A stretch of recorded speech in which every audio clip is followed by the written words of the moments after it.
बिस्मिल्लाहिर्रहमानिर्रहीम। अस्सलाम वालेकुम वरहमतुल्लाहि वबरकातुहू। दिस इज मी हाफिज अफ़ा अवान। और आज का जो टॉपिक है वो है एडवांस एंड मैनेजमेंट अकाउंटिंग की। आज हमारी फर्स्ट क्लास होने जा रही है, अल्हम्दुलिल्लाह, अल्लाह का शुक्र है। और मेरे ख्याल में पूरे पाकिस्तान से यहाँ पर आज जो है वो बच्चों की आवाम जो है वो मौजूद है, पूरे पाकिस्तान से। मैं देख रहा था उस गूगल फॉर्म जो आप लोगों ने फिलअप किया है, तो उसमें से माशाल्लाह से जो है वो पूरे पाकिस्तान से ऑलमोस्ट जो है वो आपका पंजाब हो गया या सिंध हो गया या बलूचिस्तान हो गया या केपीके हो गया, हर जगह से जो है वो स्टूडेंट जो है वो मौजूद है। और पंजाब के भी डिफरेंट डिफरेंट सिटीज हैं, फिर सिंध के डिफरेंट डिफरेंट सिटीज हैं। मतलब ओवरऑल जो है काफी स्टूडेंट्स ने जो है वो ये फॉर्म जो है वो फिलअप किया था। अल्लाह ताला इज्जत देने वाला है और अल्लाह ताला आगे भी इज्जत रखने वाला है।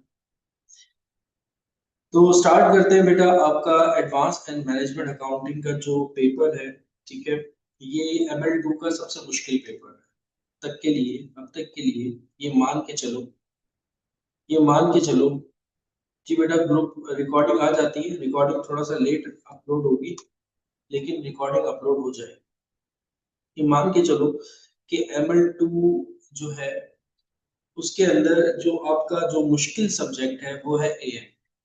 FACR भी आसान है, CGPL भी आसान है, बल्कि अगर आप पूरा उसको मैनेजेरियल लेवल को देखते हो तो पूरे मैनेजेरियल लेवल में जो बच्चों को सबसे ज्यादा जो टफ लगता है सब्जेक्ट वो AMA लगता है। या आप कह लो कि जो सबसे ज्यादा रुकने वाला सब्जेक्ट है वो कौन सा है, AMA। ठीक है। तो अब क्यों रुकता है, उसके क्या रीजंस होते हैं, वो हम लोग इस क्लास के अंदर जो है वो डिस्कस करेंगे। बहुत सारी वजह जो है वो मसले मसाइल होते हैं जिसकी वजह से पेपर जो है वो रुक जाता है। ज्यादातर ऐसे बच्चे जो कि DLP में ले रहे होते हैं ना क्लासेस, जो रिकॉर्डेड लेक्चर्स पे जा रहे होते हैं, जो DLP पे ले रहे होते हैं क्लासेस, उन स्टूडेंट्स के देखा गए हैं जो मुझे अंदाजा हुआ अब तक पढ़ा पढ़ा कर, जो DLP में क्लासेस ले रहे हैं उनके पेपर्स रुकते हैं। ऐसा नहीं है कि DLP में पढ़ाया अच्छा नहीं जाता, नो डाउट, अच्छे टीचर्स हैं, बहुत अच्छा पढ़ा रहे हैं और बहुत बहुत अच्छी उन्होंने एफर्ट्स जो है वो अपनी पुट की है। लेकिन एक जो क्लास का एक माहौल होता है ना, एक इन्वायरमेंट होता है क्लास का, वो DLP के अंदर नहीं। वो इन्वायरमेंट आप कुछ भी कर लो क्रिएट हो ही नहीं सकता। आपको जूम क्लास पर आना चाहिए, ठीक है। अगर जूम क्लास में ICM में आ चुका होता तो अब मैं यहाँ पे नहीं बैठा होता, ठीक है। तो उसका रीजन मेन यही है कि जूम क्लास पर अगर लाइव क्लास ले ली जाए स्टूडेंट्स की तो एक माहौल सा बन जाता है, एक व्हाट्सएप ग्रुप बन जाता है स्टूडेंट्स का, जिसमें स्टूडेंट्स आपस में एक दूसरे के साथ डिस्कस करते हैं कि टीचर ने आज क्या पढ़ाया था, कौन सा क्वेश्चन करवाया था। तो उससे जो बच्चे थोड़े से डीले होते वो भी जो है वो पढ़ना स्टार्ट कर देते हैं, ठीक है। तो ये बहुत सारे अब रिकॉर्डेड लेक्चर्स है 41 42 के करीब जो है वो 50 के करीब जो है वो रिकॉर्डेड लेक्चर्स 2-2 घंटे के आपको दे दिए, कौन देखेगा। ठीक है, आजकल का बच्चा जो 1 मिनट की शॉर्ट देख रहा है, आप लोग क्या कर रहे हो, आप लोग अब यूट्यूब पे पूरी पूरी वीडियोस भी नहीं देखते होगे। आप जो जिस तरह के बच्चे आप हो, आप क्या देखते हो, 1 मिनट का शॉर्ट। 1 मिनट का बच्चा या 2 मिनट का बच्चा जो शॉर्ट देख रहा है वो 2 घंटे की वीडियो क्या देखेगा, किस तरीके से देखेगा, बहुत मुश्किल हो जाता है। इसके लिए बहुत ज्यादा कंसिस्टेंसी चाहिए होती है, बहुत ज्यादा डेडिकेशन चाहिए होती है, तब जाकर आप जो है वो पूरी वीडियो जो है वो देखते हो, या आप उसको 2x पे करके 1.5x पे करके फिर देख रहे हो तो वीडियो। लेकिन फिर भी वो चीजें जो सवाल बहुत सारे दिमाग में आ रहे होते हैं कि ये हमें टीचर से करने चाहिए थे, वो उस टाइम आप लोग नहीं कर सकते हो। और फिर वही सवाल जो है वो आप लोग या तो चैट जीपीटी पे या तो डीप सीक पर या फिर जो है वो वर्ड्स ICM में के जो डिफरेंट डिफरेंट जो लोगों ने ग्रुप बनाए हुए हैं वहां पर जाकर के जो है वो सर्च कर रहे होते हैं, और उनके आंसर्स फिर आपको वहां से मिलते हैं बड़ी मुश्किलों से, जो कि 1 मिनट का काम था जो कि आप क्लास में टीचर से पूछते हो और टीचर आपको उसी टाइम जो है वो बताता। तो ये एक सबसे बड़ा ड्रॉबैक है DLP का, जिसकी वजह से स्टूडेंट्स के पेपर जो है वो रुकते हैं। बहरहाल ये मेरा अपना एक जो है वो क्राइटेरिया, आप लोगों की नजर में कुछ और चीजें होंगी। और दूसरा रीजन क्या है, जो जो रेगुलर क्लासेस भी ले रहे होते हैं, जो रेगुलर क्लासेस भी ले रहे होते हैं, उनके पेपर रुकने की वजह क्या होती है AMA की। देखो इसमें आप लोग ये देखते हो कि यार एक फाइल आएगी, एक जादूगर ने एक फाइल बना दी है, ठीक है, और वो फाइल जो है वो हम आखिरी हफ्ते में या आखिरी के 2 हफ्तों में सॉल्व करके चले जाएंगे और उसी फाइल में से जो है वो क्या आएगा, पेपर आएगा और हम निकल जाएंगे। ऐसा नहीं होता, ठीक है। ज्यादातर बच्चों को मैं देख रहा होता हूँ, एक फाइल, वो वाली फाइल इसकी फाइल है, वो उसकी फाइल है, पास पेपर्स देख लो और उसमें पास पेपर्स भी है, सारी चीजें। तो जिसकी वजह से आप लोग सिर्फ वही करके जा रहे हो। तो और मजे की बात ये है कि उस फाइल के अंदर मैंने देखा, उस फाइल को पढ़ के उसमें बहुत सारे क्वेश्चंस ऐसे हैं, जिसने वो मर्ज की है ना वो फाइल, उसने काम तो बड़ा अच्छा काम कि उसने फाइल्स में बहुत सारे क्वेश्चन जो पास पेपर्स में आए हुए हैं वो उसने एक जगह मर्ज करके दे दिए। लेकिन उसमें बहुत सारे क्वेश्चंस ऐसे हैं जो कि गलत, सॉल्व ही गलत हुए हैं, वो ऐसे हो ही नहीं सकते सॉल्व। जिस तरीके से बस जल्दी जल्दी से आंसर किसी ना किसी तरीके से आ जाए और कोई भी जो है वो उसके अंदर जो ऑप्शन है वो मैच कर जाए, तो उस तरीके से वो सॉल्व किया गया है। कुछ क्वेश्चन उसमें ऐसे भी है। अब देखो, आपने देखा कि इस फाइल के अंदर ये आंसर है, इस फाइल के अंदर आपका, आपने देखा कि ये आंसर है। जादूगर वाली फाइल ये है ना, इस तरह की आईसीएमए का पेपर एक प्रोफेशनल क्वालिफिकेशन है, ठीक है। उसको आप लोग अगर इस तरीके से देख रहे हो कि यार ये वो फाइल है, इसमें से सारा पेपर आएगा, तो फिर प्रोफेशनल क्वालिफिकेशन को आप इस तरीके से क्लियर कर रहे हो, तो कहीं ना कहीं जाकर आगे जाके फंस जाते हो। ऑपरेशनल लेवल में जितना बच्चा है ना वो सारा यही कर रहा होता, ज्यादातर ऐसा कर रहा होता। ऑपरेशनल लेवल है भी आसान, और उसमें आईसीएमए वाले जो है वो आप लोगों को बहुत ज्यादा ऑप्शंस भी दे देते हैं कि चलो तुम बीकॉम करके आ जाओ, तुम बीबीए करके आ जाओ, तो तुम्हें हम जो है वो ऑपरेशन लेवल एग्जाम दे देंगे। और फिर उसके बाद अगर तुमने बीबीए किया हुआ है, एमबीए किया हुआ है, तो ML1 भी जो है वो हमें तुम्हें जो है वो एग्जाम कर देंगे। लेकिन ML2 से जो है वो मैं कहता हूँ कि असल जो लेवल स्टार्ट होता है आईसीएमए का, वो ML2 से स्टार्ट होता है। FACR स्टैंडर्ड्स आपको पढ़ाए जाते हैं, इंटरनेशनल अकाउंटिंग स्टैंडर्ड्स पढ़ाए जाते हैं। सेम इसी तरह जो AMA है वो भी एडवांस मैनेजमेंट अकाउंटिंग। तो अब जब आप वो फाइल करके जा रहे हो, जब वो फाइल आप करके जा रहे हो और उसमें कुछ क्वेश्चंस ऐसे हैं जो कि गलत सॉल्व हुए हुए थे, और आपने वही कंसेप्ट लेकर चले गए और एग्जाम में जब बैठे और उससे रिलेटेड कुछ क्वेश्चंस आ गए, तो आपने जब उनको सॉल्व करना स्टार्ट किया तो वो क्या हो गया, गलत हो गया। तो इस वजह से पेपर जो है वो रुक रहे होते हैं। बुक्स को बहुत कम बच्चे जो है वो फॉलो कर रहे होते हैं, ज्यादातर इसी तरीके से चल रहे होते हैं। जो बच्चे बुक्स को फॉलो कर रहे होते हैं या टीचर के बताए हुए रास्ते पे चल रहे होते हैं, मतलब कि जो अगर रेगुलर क्लासेस ले रहे हैं तो जिस तरह से टीचर बता रहा है और वो कंसिस्टेंसी के साथ पढ़ भी रहे होते हैं कि जो टीचर क्लास में पढ़ा रहा है उसको घर जाकर पढ़ रहे हैं, 2 से 3 दफा जो है वो क्वेश्चंस को सॉल्व कर रहे हैं। अगर कोई बच्चा इस तरीके की थीम लेकर चल रहा है रेगुलर बेसिस पे, मैं मानता हूँ मैनेजरियल लेवल में तकरीबन 90% स्टूडेंट ऐसा होता है जो कि जॉब कर रहा है, जो कि जॉब कर रहा होता है। टाइम मैनेज करना इतना आसान नहीं होता। बहुत सारे स्टूडेंट्स तो ऐसे होते हैं जो कि शादीशुदा भी होते हैं, तो बहुत सारी जिम्मेदारियां होती हैं उन पर। लेकिन अब जब वो जिम्मेदारियां हैं और तुमने एडमिशन ले लिया आईसीएमए में, तो इस आईसीएमए का हक बनता है कि आप उसको प्रॉपर तरीके से टाइम दो, प्रॉपर तरीके से पढ़ो, तब जाकर आप अपना पेपर जो है वो अच्छे मार्क्स से निकाल सकते हो, या अपना पेपर जो है वो निकाल सकते हो रेगुलर बेसिस पे। जो टीचर ने पढ़ाया है, मैं पढ़ा रहा हूँ या कोई भी टीचर तुम्हें पढ़ा रहा है, जो टीचर ने तुम्हें क्लास के अंदर पढ़ाया है उसको घर जाकर जब तक तुम सोगे नहीं, जब तक पहले जो है वो उस क्वेश्चन को क्या कर लोगे, सॉल्व कर लोगे। एक दफा दो दफा खुद से करने की कोशिश करो, हो रहा है सॉल्व, कुछ नहीं समझ में आ रहा, कुछ नहीं समझ में आ रहा, तो अगले दिन जाकर सर से पूछोगे सर ये चीज मैंने सॉल्व की थी, ये मुझे नहीं समझ में आई।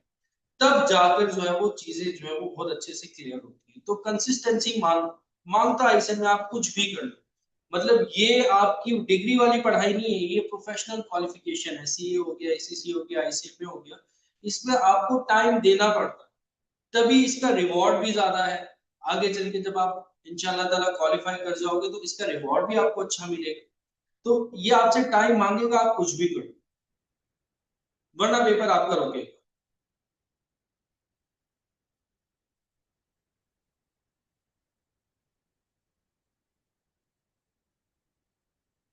ठीक है, तो ये कुछ बातें थी, जो टिप्स थी जो मैंने आप लोगों को बता दी। अच्छा, अब हम बात करते हैं अपने सिलेबस की तरफ। ठीक है, आ जाते हैं कि सिलेबस में कौन कौन से जो हमारे टॉपिक्स हैं, और उन टॉपिक्स में से कौन से मोस्ट इंपॉर्टेंट टॉपिक है जिस पर हमने फोकस जो है वो अपना ज्यादा करना है। ठीक है, और कहाँ से पढ़ना है, ये सारी चीजें भी आज की क्लास में इंशाल्लाह ताला जो है वो डिस्कस होंगी कि कौन सी बुक्स को हमने फॉलो करना है, किन चीजों को हमने फॉलो करना है। वो सारी चीजें जो है वो और किस तरीके से हमें तैयारी करनी है, ठीक है, तो वो सारी चीजें आज की क्लास में इंशाल्लाह ताला जो है वो डिस्कस होंगी। पहले हम अपने टॉपिक्स देख लेते हैं कि आपके पास सिलेबस में कौन कौन से टॉपिक्स हैं। सबसे पहले हम बात करते हैं, आपके पास जो सबसे पहले जो टॉपिक आ रहा है वो आ रहा है एबीसी कॉस्ट,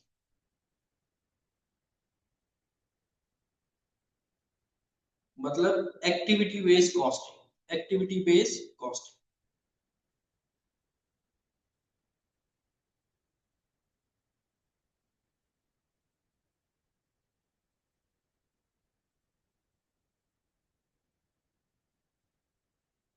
ये आपका पहला टॉपिक है, ठीक है। अब सिलेबस में किसी भी तरह से हो, जैसे मेरा पढ़ाने का जो पैटर्न है, अगर मैं उस हिसाब से बात करूं, उस हिसाब से बात करूं, तो मैं सबसे पहले स्टूडेंट्स को ये पढ़ाता हूँ, एबीसी कॉस्टिंग या activity based costing. Most important topic है, मोस्ट इंपॉर्टेंट टॉपिक है।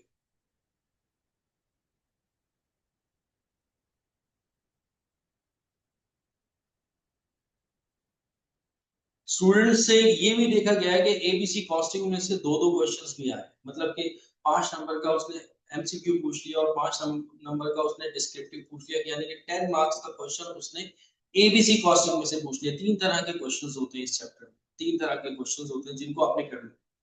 वो क्या होते हैं वो हम क्लास में डिस्कस करेंगे जब हम एबीसी कॉस्टिंग जो है वो स्टार्ट करेंगे। क्या पता आज से ही हमारा एबीसी कॉस्टिंग भी स्टार्ट हो जाए। ये मोस्ट इंपॉर्टेंट है। अच्छा, अब हर बच्चे का पेपर तो अलग अलग आ रहा होता है, ठीक है, सेम तो पेपर आता नहीं है, सब बच्चों को पता है। तो कुछ बच्चे ऐसे भी हैं जिनका एबीसी कॉस्टिंग आया ही नहीं इस दफा में, और कुछ बच्चे ऐसे हैं इस दफा में जून की अटेम्प्ट जो गुजरी है उसमें 2 क्वेश्चंस भी जो है वो एबीसी कॉस्टिंग से आए। तो ये इस तरह का जो एग्जामिनर आपसे टेस्ट कर रहा होता है।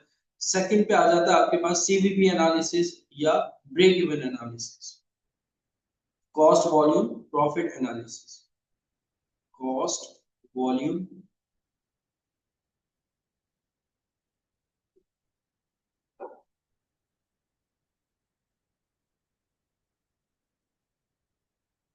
अच्छा, ये टॉपिक भी इंपॉर्टेंट टॉपिक है। इसमें से क्या करता है एग्जामिनर, इसमें से क्या करता है।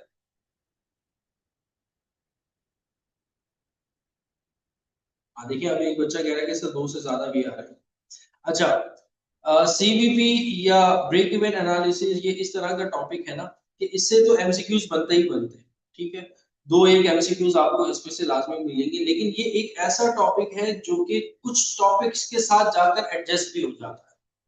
मतलब कि आपको जैसे लिमिटिंग फैक्टर है, आगे हम मैं लिखवाऊंगा आपको, थ्रूपुट हो गया, लिमिटिंग फैक्टर हो गया, या और भी कुछ टॉपिक्स है, जैसे हमारा वर्किंग कैपिटल हो गया, तो वहां जाकर कहीं ना कहीं ये टॉपिक एग्जामिनर इसको बीच में ले आता है सीवीपी को। तो ये इस तरह से ये इंपॉर्टेंट टॉपिक है कि अगर आप ये समझ लो कि पूरा पूरा क्वेश्चन इस चैप्टर में से आएगा तो पॉसिबल है ना आए, एक दो एमसीक्यूज आ जाए, लेकिन जो इंपॉर्टेंट टॉपिक्स है उसके अंदर ये कहीं ना कहीं छुपा हुआ होगा, तो रिलेट कर रहा होगा उस टॉपिक के साथ।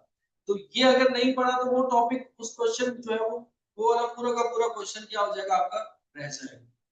तो सीवीपी एनालिसिस इस तरह से क्या है, इंपॉर्टेंट।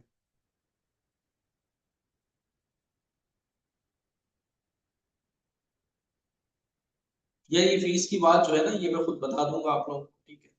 अभी पहले हम देख लेते हैं ना जो चीजें हैं, बात है उस पर कर लेते हैं और उसके बाद आगे चलते हैं। थर्ड पे आ जाओ, थर्ड पे आ जाओ, लिमिटिंग फैक्टर। अच्छा चैप्टर, मजेदार चैप्टर, लिमिटिंग फैक्टर। इससे भी एग्जामिनर एक आधा क्वेश्चन लाजमी पूछता है लिमिटिंग फैक्टर से।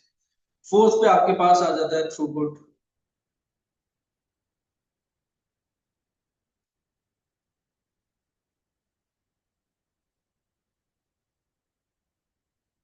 फिफ्थ पर आपके पास जो टॉपिक आता है वो आता है शॉर्ट टर्म फाइनेंस आपके अंदर, या इसमें आपके पास बहुत सारे टॉपिक्स हैं। शॉर्ट टर्म फाइनेंस के अंदर आपके पास जो है वो वर्किंग कैपिटल आता है,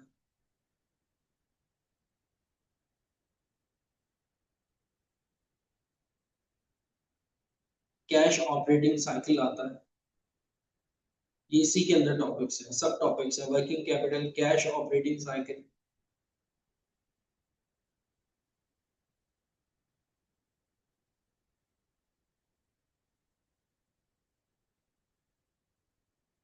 इसके अलावा इन्वेंट्री मैनेजमेंट,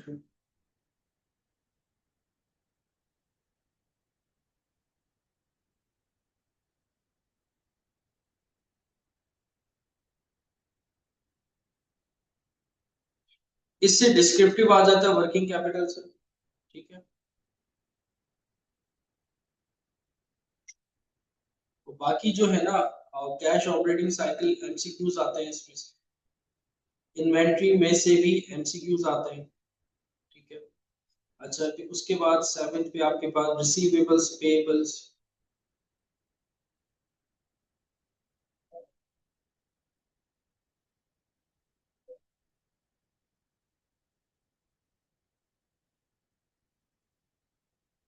इससे रिलेटेड भी ज्यादातर जो है वो एग्जामिनर एमसीक्यूज पूछ रहा होता है।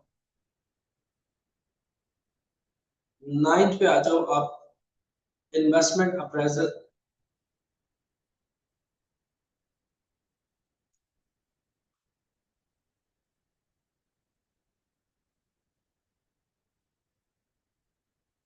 10 में आपके पास आ जाता है बजटिंग।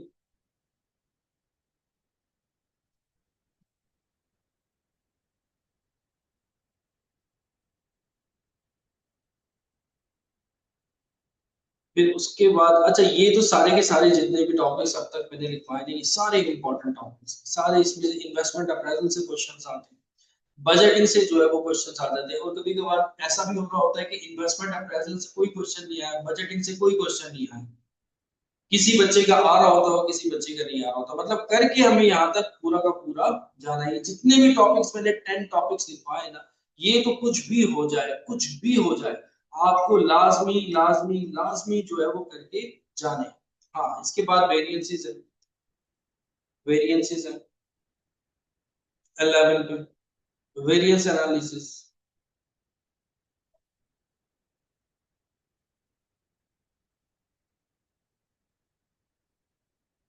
तो उसके बाद जो ये जो टॉपिक्स थे ना, उसके बाद जितने टॉपिक्स है ना, जैसे बैक फ्लश हो गया, इन्वायरमेंटल अकाउंटिंग हो गई, ये सारे के सारे टॉपिक्स जो है वो थ्योरेटिकल बेस है, और एग्जामिनर मतलब कि आपके पूरे सिलेबस का 2% 3% या 5% एग्जामिनर मैक्सिमम जो है वो उसमें से पूछ सकता है, जिसमें आपके पास बैक फ्लश हो गया, इन्वायरमेंटल हो गया, ये दो एक टॉपिक्स आपके ऐसे जो कि एग्जामिनर इस तरीके से, मतलब बहुत कम ऐसा होता है, अगर पूछेगा भी तो उसमें से थ्योरी पूछ ले बस।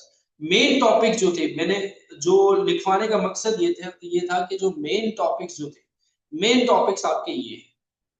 मतलब अगर कोई बच्चा ये टॉपिक्स करके चला जाता है, ये टॉपिक्स करके चला जाता है, और सही तरीके से डिटेल से कहाँ से करने हैं वो मैं अभी आगे चल के आप लोगों को बता रहा हूँ, कहाँ से करने, उन टॉपिक्स को ये करके चला जाता है तो पेपर इजीली पास हो जाता है, बल्कि अच्छे नंबर आ जाते हैं। बस बहुत अच्छा करके चलेगा तो सर्टिफिकेट ऑफ मेरिट भी इंशाल्लाह ताला जो है वो आ सकता है इन टॉपिक्स को कर पे जाने में, क्योंकि सिलेबस ही तकरीबन आपका ऑलमोस्ट ऑलमोस्ट सारा का सारा यही मेन टॉपिक्स आपके क्या है, ये है। अब इन टॉपिक्स के अंदर वो अगर आप आईसीएमए की उस पे जाओगे, वेबसाइट पे जो उन्होंने आपको सिलेबस दिया हुआ है, तो इन टॉपिक्स को ही उन्होंने आगे फर्दर जो है वो डिवाइड किया हुआ है, बस मेन टॉपिक्स आपके ये है। ठीक है, अब आ जाएंगे सर हमने पढ़ना कहाँ से, हमने पढ़ना कहाँ से। देखो बेटा, अगर तो आप यहीं पर ही पढ़ रहे हो, यहीं से ही क्लास लेते हो, तो जो मैं आपको हैंड आउट दूंगा, जो मैं आप लोगों को अभी मैंने ग्रुप में एक एबीसी कॉस्टिंग जो हमारा पहला चैप्टर है उसका पीडीएफ भी जो है वो शेयर किया, तो जो मैं आपको हैंड आउट दे रहा हूँ, उन हैंडआउट्स की भी अगर आप अच्छे से प्रैक्टिस करके चले जाते हो, उन हैंडआउट्स की भी आप अगर अच्छे से प्रैक्टिस करके चले जाते हो, क्योंकि वो सारे के सारे हैंडआउट्स ऐसे हैं कि मैंने क्या किया है कि कुछ डिफरेंट बुक से क्वेश्चंस निकाले हुए, कुछ कहीं किसी टीचर से जो है वो क्वेश्चंस निकाले हुए। ठीक है, जो जैसे काशिफ जिया साहब है, एएमए के अंदर बहुत बड़ा नाम है, मेरे टीचर है, और मतलब बहुत अच्छा, एंड अगर कोई बच्चा उनसे पढ़ रहा है तो फिर बहुत ही अच्छी बात है, कंसेप्ट को जो है वो मतलब कि ये पकड़कर आपके दिमाग के अंदर बिल्कुल बिठा देते हैं, बहुत अच्छा पढ़ा। तो कुछ क्वेश्चन जो है वो उनके हैंडआउट से भी मैंने लिए हुए, ठीक है, और कुछ कई और से भी जो है वो बुक से भी लिए हुए, कुछ पास पेपर से लिए हुए, तो मिला जुला के एक मैंने पीडीएफ बनाया हुआ है हर चैप्टर का, कुछ बन भी रहा है, आगे चलकर कुछ चैप्टर्स हैं जिनके अभी तक नहीं बने उनके मैं बना रहा हूँ। तो सारे के सारे टॉपिक्स जितने भी होंगे वो आपको इंशाल्लाह ताला उनका पीडीएफ जो है वो आपको ग्रुप के अंदर ही मिल जाएगा, और उसी पीडीएफ को मैं सॉल्व भी करवा रहा हूँ। तो बहुत ज्यादा बुक्स पढ़ने की जरूरत नहीं है, वही टॉपिक्स अगर आप कर लेते हो, वही टॉपिक्स अगर आप कर लेते हो, उन्हीं क्वेश्चंस को आप लोग सॉल्व कर लेते हो, तो काफी अच्छी जो है वो तैयारी आप लोगों की हो जाती है। ठीक है, तो इस तरीके से आपने जो है वो तैयारी करें। फिर उसके बाद जो वीकली टेस्ट हमारा होगा इंशाल्लाह ताला, वीकली टेस्ट जो होगा हमारा, जैसे हमारी क्लासेस जो होंगी ना एएमए की, ये तो आज इंट्रोडक्शन क्लास है, प्रॉपर जो हमारी क्लासेस स्टार्ट होंगी वो अभी नेक्स्ट वीक से ही इंशाल्लाह ताला जो है वो स्टार्ट हो जाएंगी। May be Thursday Friday Saturday आप लोगों की टाइमिंग्स होंगी, या मंडे ट्यूसडे वेडनेसडे भी हो सकती है, जो भी होगी वो ग्रुप एडमिन जो है वो आपको बता देंगे कि आपकी टाइमिंग्स जो है वो किस टाइम होगी। अगर आप बच्चे इनरोल्ड हो रहे हो तो क्लास की टाइमिंग्स आपको वो बता दें, तो वो क्लास आप लोग लाजमी लो। और जब वो 3 क्लासेस वीक में 2-2 घंटे की होंगी, और फिर जब हमारा वीक एंड हो जाएगा तो फिर आपसे उसी टॉपिक से रिलेटेड कुछ एमसीक्यूज जो है वो पूछे जाएंगे। ठीक है, ऐसे ही जैसे गूगल फॉर्म आप लोगों ने फिलअप किया है, उसी तरीके से आपको गूगल फॉर्म जो है वो एक टेस्ट की सूरत में जो है वो दे दिया जाएगा। उसके अंदर कुछ एमसीक्यूज होंगी जिनको आपने सॉल्व करना है, तो प्रॉपरली आपकी तैयारी होती रहेगी। ठीक है, मतलब कि ऐसा होता है ना कि चीजें रह जाती हैं, कुछ बच्चे ऐसे भी होते हैं जिनके ऊपर सर के ऊपर चीजें आती हैं तो फिर वो काम करना स्टार्ट करते हैं। कुछ बच्चे ऐसे होते हैं जिनको कुछ करने की जरूरत नहीं है, वो खुद ही पढ़ते रहते हैं। ठीक है, लेकिन कुछ बच्चे ऐसे होते हैं जिनके सर के ऊपर कोई आकर खड़ा हो जाए कि भाई हाँ ये टेस्ट है, जो प्रॉपर एक तरीका चाह रहे होते हैं कि मेरा टेस्ट भी प्रॉपर होना चाहिए। ठीक है, मेरी क्लास एक प्रॉपर होनी चाहिए। डीएलपी में बहुत सारे स्टूडेंट्स होंगे जो कि लाइव क्लास लेना चाह रहे होंगे, जॉब की वजह से नहीं ले पा रहे। नहीं चलो सर जूम पे मेरी क्लास हो रही है, प्रॉपर एक क्लास भी हो रही है सर, उसका टेस्ट भी ले रहे हैं, उस टेस्ट का रिजल्ट भी जो है वो अनाउंस कर रहे हैं। अक्सर औकात ऐसा होता है कि हम पेपर देकर आते हैं, अपने हिसाब से तो हमने बहुत अच्छा पेपर किया होता है, लेकिन पेपर जो है वो रुक जाता है। उसका रीजन क्या होता है कि हमने अपने हिसाब से वो पेपर किया है, एग्जामिनर के हिसाब से क्या उसका आंसर था वो हमें नहीं पता था, तो हमारा पेपर क्या हो गया, रुक गया। तो वो प्रॉपरली जब एक टेस्ट होता रहेगा हर टॉपिक का, साथ साथ चलते रहोगे, ये चीजें जो है वो इंटर तक अच्छी लगती है, लेकिन इसको अगर हम अप्लाई करते हैं आईसीएमए के अंदर भी तो हमारी और अच्छी तैयारी हो जाती है।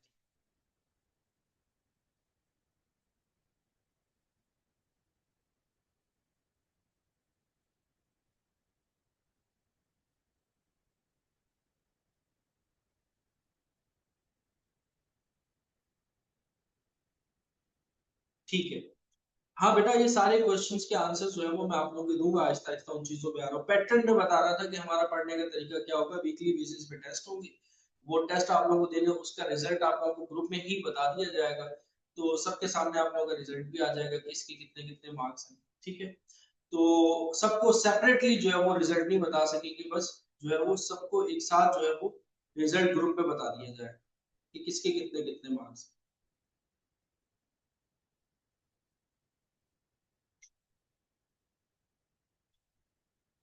हाँ, तो जब फैकल्टी को पे करना पड़ेगा तो फिजिकल क्लासेस में भी तो फैकल्टी को पे करते हैं ना, जब आपसे वो पूरे पैसे ले रहे हैं, जब आपसे वो पूरे पैसे ले रहे हैं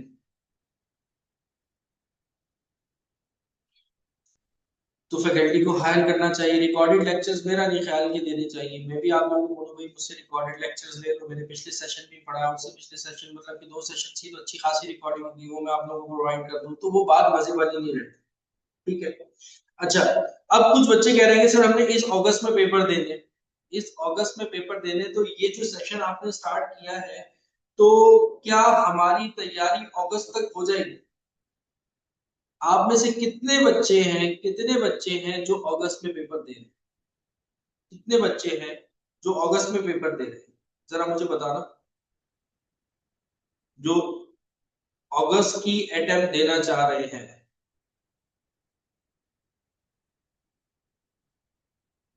ऑलमोस्ट तकरीबन काफी काफी हद तक काफी बच्चे हैं जो कि अगस्त की अटेम्प्ट देना चाह रहे हैं। देखो बेटा, अब अगस्त की अटेम्प्ट देने का तरीकाकार क्या हो, ये पॉसिबल ही नहीं है कि 1.5 महीने के अंदर में आप लोगों को सिलेबस जो है वो साफ साफ सी बात है मैं कंप्लीट करवा दूं। 1.5 मंथ्स है ना, ठीक है, ये जुलाई, फिर उसके बाद अगस्त के मिड में या स्टार्ट में पेपर स्टार्ट हो जाएंगे, तो ऐसा पॉसिबल है कि मैं आपको जो है वो 1 से 1.5 महीने में कंप्लीट करवा दूं, तो पॉसिबल नहीं है। हाँ, ये हो सकता है, ये हो सकता है, आप लोगों के पास ये ऑप्शन है कि मैं क्या करूंगा कि 70% कोर्स जो हमारी लाइव क्लास चल रही होगी उसमें हमारा कवर अप हो जाए। 70% इंशाल्लाह ताला कोर्स हमारा लाइव क्लासेस में कवर हो जाए, और बाकी का जो 30% का कोर्स होगा ना, जो बाकी का 30% का कोर्स होगा उसकी रिकॉर्डिंग मैं आप लोगों को दे दूँ। अच्छा, ये जो 70% है मैं पढ़ाकर अपनी जान नहीं छुड़ा दूंगा। 30% आपको रिकॉर्डिंग देकर जो बच्चे अगस्त के अटेम्प्ट नहीं दे रहे उनके लिए तो रेगुलर सेशन पूरा चलता है, उनका तो 100% कोर्स कंप्लीट होगा, उनको रिकॉर्डेड अवेलेबल नहीं होगा, उनको ये लाइव क्लासेस होंगी और इन्हीं की रिकॉर्डिंग उनको दी जाएगी।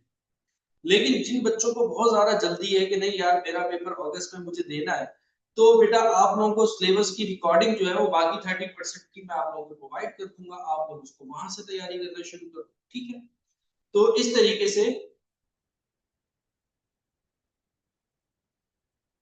तरीके से आप अपनी तैयारी जो है वो कर सकते हो। ठीक है, अगस्त एटम वाले जो है उनको क्लियर हो गई बात कि अब ये आपके ऊपर डिपेंड करता है कि आप अगस्त की अटेम्प्ट दे सकते हो कि नहीं दे सकते हो, क्योंकि एएमए का सिलेबस छोटा नहीं है, अच्छा खासा है, बड़ा सिलेबस है।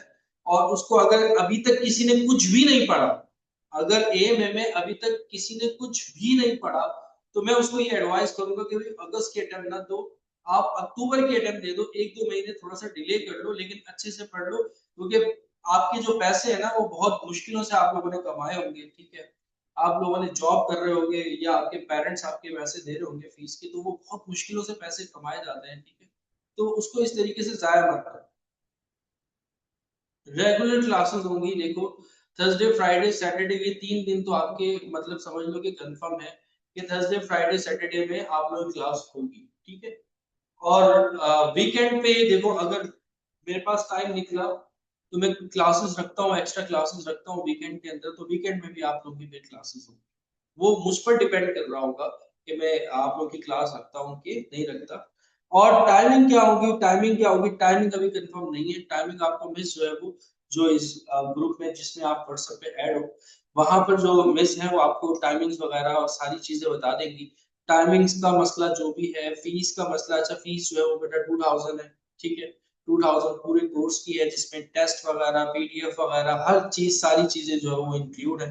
ठीक है, इस मतलब कि इस सब्जेक्ट के जहां पर आप 25,000 रुपए दे दो रिकॉर्डेड लेक्चर्स लेकर, वहां पर यहाँ पर आपको वही चीज जो है वो 2000 में रिकॉर्डिंग भी मिल रही है, लाइव क्लासेस भी मिल रही है, पीडीएफ भी मिल रहे हैं, टेस्ट भी हो रहे हैं, तो मतलब बहुत सारी चीजें आपको इसी 2000 में मिल रही है। तो मेरे ख्याल में आई थिंक जो है वो ये इनफ है। एक्स्ट्रा क्लासेस भी जितनी रख लो ना यार पॉसिबल नहीं है, आप लोगों को हजम भी तो करनी है ना चीजें। तो एमए का सिलेबस इतना आसान नहीं है, मैं बता तो रहा हूँ 70% में करवा दूंगा, बाकी 30% आप लोगों को थोड़ी सी एफर्ट करनी पड़ेगी, वो लेक्चर्स जो है वो आप लोगों को रिकॉर्डेड जो है वो देखने होंगे। ठीक है, क्यों मैं आप लोगों को जो है वो आसरा दे दूं झूठ बोलकर, और आप अपनी फीस भी जो है वो एग्जामिनेशन जमा करवा दो कि सर ने कहा है कि मैं कोर्स कंप्लीट करवा दूंगा। पॉसिबल नहीं है यार, पॉसिबल नहीं है। ए में जो है वो आसान आपका सब्जेक्ट नहीं है, डिटेल में जाना पड़ता है इसके अंदर। ठीक है, तो ये आप आपके ऊपर डिपेंड करता है कि आप मेहनत करो ज्यादा, जितनी ज्यादा मेहनत करोगे उतना ज्यादा जो है वो अच्छा आपको रिवॉर्ड मिलेगा। 1.5 महीने के अंदर तैयारी कर सकते हो, 1.5 मंथ्स में तो आप कर लो।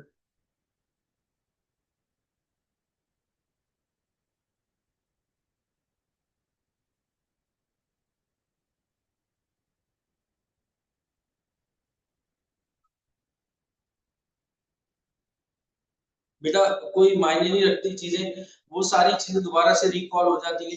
टीचर पे डिपेंड करता है, आप लोगों के क्लासेस तो आपको समझ में आ जाएगा कि किस तरीके से जो है वो पढ़ाया जा रहा है। हाँ, बच्चे जो है वो ज्यादातर बच्चे ये ऐसा भी होता है कि जो बीबीए करके एमबीए करके एमएड के अंदर एग्जामिशन लेकर जो है वो आ रहे होते हैं, तो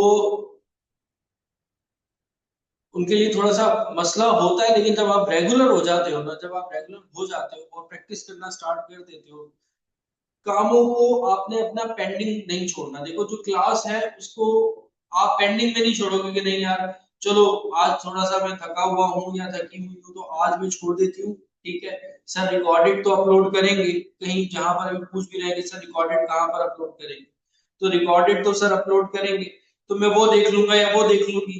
ठीक है, वहां से तैयारी कर लूंगी, तो वो रिकॉर्डेड जमा जमा होती होती है पूरा सिलेबस बन जाता है। ठीक है, वो पूरा एक क्या बन जाता है, आपका एक सिलेबस बन जाता है पूरा पूरा का पूरा। और इसमें मैं आपको मजे की बात बताऊं, अभी जितने बच्चे बैठे हैं तकरीबन 100 से ज्यादा जो है वो फॉर्म आया मेरे पास, 100 से ज्यादा अगस्त के अटेम्प्ट के, जून के भी ऐसे ही आए थे। बल्कि अब तो 100 से भी ज्यादा, तकरीबन 150 के करीब जो है वो फॉर्म होने वाले हैं। लेकिन बच्चा पेपर कितना दे रहा होगा, उसमें से 8-10 बच्चे जो है वो पेपर दे रहे होते हैं। उसकी वजह यही होती है कि लाइव क्लासेस नहीं है, वो रिकॉर्डिंग में चले जाते हैं। अब वो जो जून अटेम्प्ट वाले थे ना, वो अगस्त में आके अटेम्प्ट देंगे, क्या वो रिकॉर्डेड पे चले गए, वो रिकॉर्डेड देखेंगे देखेंगे। अब वो जो एक क्लास का माहौल था, सारे स्टूडेंट्स सब आपस में डिस्कस कर रहे थे, अब वो सारी चीजें खत्म हो चुकी हैं। इंशाल्लाह ताला बेटा, जो नोट्स मैं आप लोगों को दूंगा, तो मेरी कोशिश है कि उसमें से निकल जाएंगी आपकी, पेपर्स हो जाएगा इंशाल्लाह। सर ए में दोनों एक साथ? हाँ, ये हो सकता है कि ए में और एफ दोनों एक साथ दे दो, ये हो सकता है। कब? अक्टूबर की अटेम्प्ट में। और अगर थोड़ी सी हिम्मत है, थोड़ी सी हिम्मत है, तो एफएससीआर जो है वो अभी अगस्त में दे दो, और एएमए को आप अक्टूबर में लो। ये ज्यादा बेहतर है अगर किसी ने दोनों देने हैं तो। एफएससीआर आसान है, हो जाएगी तैयारी उसकी, 1.5 महीने में आराम से हो जाएगी एफएससीआर की।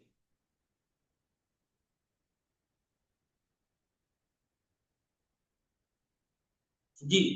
अच्छा, जब जब आप बेटा रजिस्टर्ड हो जाओगे, लेक्चर्स कहाँ पे अपलोड होंगे? शुरू के एक हफ्ता, शुरू का एक हफ्ता यानी कि हमारी 3-4 क्लासेस जो है वो यूट्यूब पे अपलोड होंगी, ठीक है? उसका लिंक जो है वो आपके पास व्हाट्सएप ग्रुप में आ जाएगा। फिर जैसे जैसे जैसे जैसे नहीं, एफएससीआर थ्योरेटिकल बेस्ड नहीं है बेटा, फाइनेंशियल एंड आपका अकाउंटिंग कॉर्पोरेट रिपोर्टिंग है, थ्योरेटिकल बेस्ड नहीं है। और जैसे जैसे बच्चे रजिस्टर्ड होते जाएंगे, तो फिर आप लोगों की ड्राइव जो है वो बनानी जाएगी, और उस ड्राइव में आपके पास पिछले जून वाले लेक्चर्स भी होंगे अवेलेबल, ठीक है? जो जून का हमारा बैच चल रहा था और जिसकी अभी भी क्लासेस हो रही है, तो उनके लेक्चर्स भी आपके पास अवेलेबल होंगे। और ये जो आपकी करंटली क्लासेस चल रही है, इसके भी लेक्चर्स आपके पास अवेलेबल होंगे। हाँ, अगस्त तक एफएससीआर की तैयारी हो सकती है, एएमए की थोड़ी मुश्किल।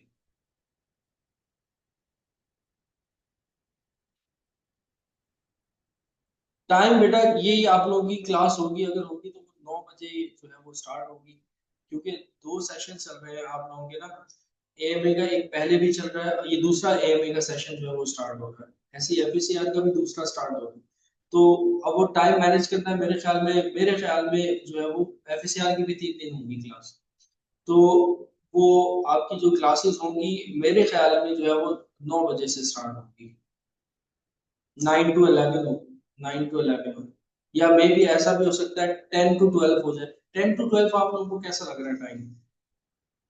10 to 12 सारे एग्री करते हो? पंजाब वाले बच्चे ना ज्यादातर ऐसे होते हैं, वो सो जाते हैं। 10 to 12 जो है ना वो थोड़ा सा मुश्किल है।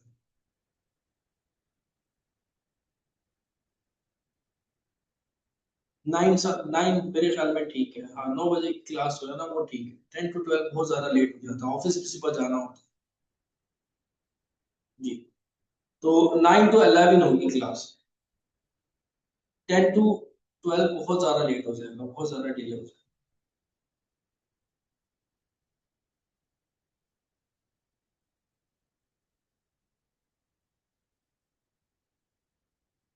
एफएससीआर का जो नया सेशन स्टार्ट हो रहा है उसमें भी स्टार्ट से पढ़ाया जाएगा, एएमए का जो स्टार्ट हो रहा है इसमें भी स्टार्ट से पढ़ाया जाएगा। पिछली रिकॉर्डिंग उन बच्चों को प्रोवाइड कर दी जाएगी जो अगस्त की अटेम्प्ट दे रहे हैं। तो जितना सिलेबस यहाँ पर कंप्लीट हो गया, बाकी को अपना रिकॉर्डिंग से कवर कर लेंगे। एफएससीआर का भी ग्रुप नहीं बना है, कुछ बच्चों को ऐड कर दिए, ग्रुप बन गया मेरे ख्याल में, कुछ बच्चों को ऐड कर दिए, कुछ बच्चों को नहीं किया, वो सुबह कर देंगे।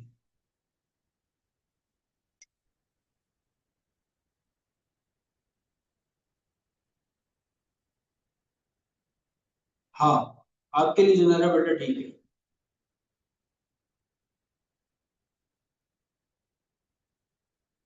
एफएससीआर की कल है, एफएससीआर की कल है, एफएससीआर की कल,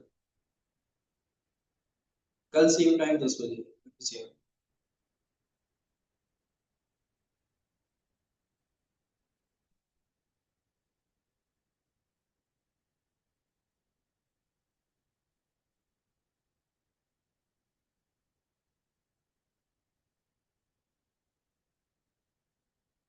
दोबारा से पढ़े, 5 अटेम्प्ट दे चुके हैं, तो अब क्या कह सकता हूँ बेटा। कभी कभार ऐसा होता है कि पेपर भी मुश्किल आ जाता है, क्योंकि ये एक बड़ी नाइंसाफी है, हर स्टूडेंट का अलग अलग पेपर आ रहा होता है। एक ही पेपर होना चाहिए तो तमाम स्टूडेंट से, ताकि सबका एक इक्वल वे में आप टेस्ट करें ना चीजों को, जैसे सीए के अंदर होता है।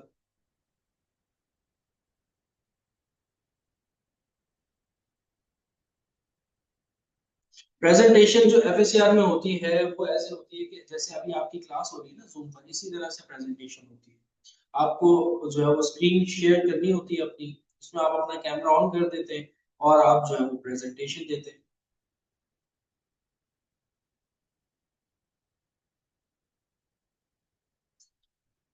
10 से 12 नहीं करते, फिर एक काम ये कर लेते हैं ना, आपकी ना मेरी 9:30 से स्टार्ट करते हैं, 11:30 पे ऑफ करते हैं की क्लास। 9:30 से स्टार्ट करते हैं और 11:30 पे ऑफ। ठीक है।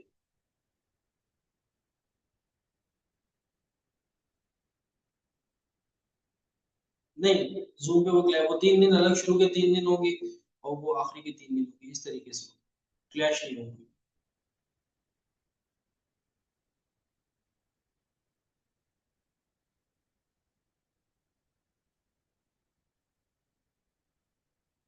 रिजल्ट आ जाएगा, 10 से 15 दिन में आ जाएगा।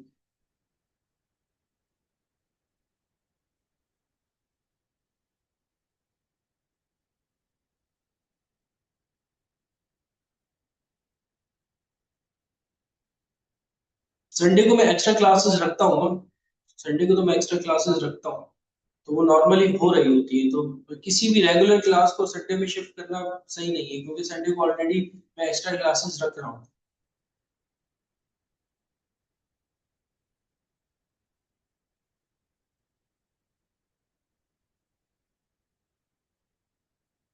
जी, एफएससीआर की तो मिल जाएंगी आप, मिल जाएंगे, पूरा सिलेबस मिल जाएगा बेटा। पूरा सिलेबस कंप्लीट, तकरीबन ए में हमारा तकरीबन जो अभी लास्ट बैच चल रहा है उसका 80%, 70 to 80% उसका ए में कंप्लीट हो चुका है। तो वो आप लोगों को मिल जाएगा, तो आप लोगों से पहले ही वो क्लास जो है वो खत्म हो जाएगी, वो मेरे ख्याल में जुलाई के अंदर वो क्लास खत्म हो जाएगी, तो वो 100% सिलेबस आपको ए में का भी मिल जाएगा। और एफ तो ऑलरेडी ये जो है वो कंप्लीट हो चुका है, और ये दूसरा सेशन है उसका भी तकरीबन 80% जो है वो हमारा सिलेबस कंप्लीट हो गया, तो एफ भी मिल जाएगा। रिकॉर्डिंग की तो टेंशन नहीं, रिकॉर्डिंग मिल जाती है।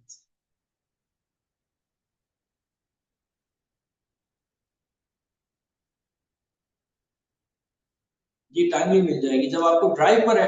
देखो, जब यूट्यूब पे शुरू का एक हफ्ता थोड़ी सी डिस्टरबेंस रहेगी, ठीक है, क्योंकि ये लेक्चर जो अभी मैंने प्रिपेयर किया है, ये रिकॉर्डिंग यूट्यूब पे अपलोड होनी है, तो वो आएगा सुबह, बंदा एडिटर आएगा, वो एडिट वेडिट करेगा, थोड़ा सा थंबनेल वगैरह बनाएगा और फिर वो उसको यूट्यूब पे अपलोड कर देगा।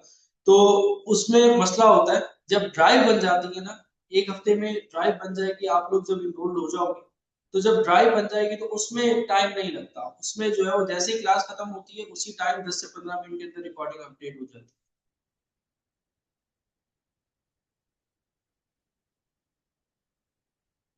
आपस में नहीं, एबीसी नहीं, नहीं, कुछ छोटे मोटे फार्मूलाज जो है वो यूज हो रहे होंगे एफएसीआर के अंदर, जैसे इन्वेस्टमेंट अप्रेजल के अंदर प्रेजेंट वैल्यू वगैरह निकालते हो, तो वो वहां पर जो है वो आपका लीज के अंदर, लीज के टॉपिक के अंदर यूज होता है, लेकिन एज सच जो है वो नहीं होती है। वो टॉपिक ही अलग है, वो कंसेप्ट ही अलग है, ये बिल्कुल अलग है, बिल्कुल एक नई अकाउंटिंग है, ये बिल्कुल एक अलग अकाउंट है।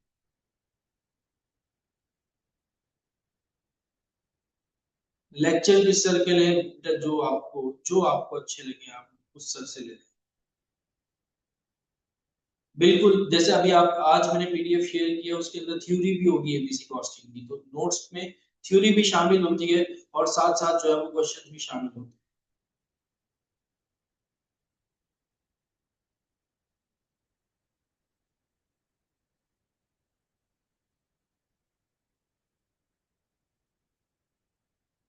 एमए में भी ऐसा होता है, एमए में तकरीबन आपकी 15 to 20% समझ लो कि थ्योरी होती है, वो पूछता है, मतलब 20 मार्क्स की पूछता है।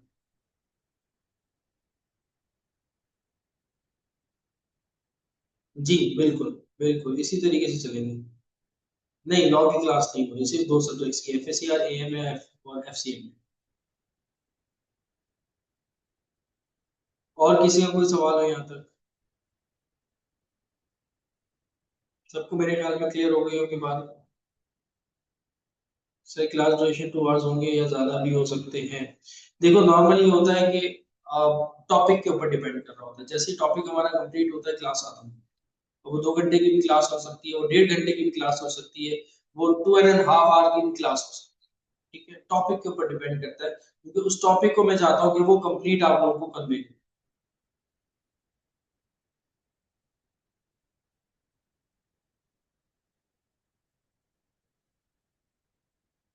जी बिल्कुल शेयर करेंगे, नहीं माइक अभी मैं ओपन नहीं कर सकता।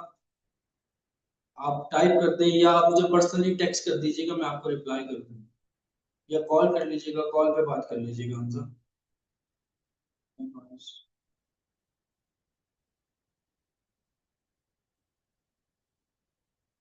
जब मैं आपको बता रहा हूँ तो मेरा बेटा कि जब मैं आपको हैंड आउट दे रहा हूँ वो इन सारी ही बुक से मिलकर बने हुए हैं, तो आप क्यों मेहनत कर रहे हैं वहां जाकर।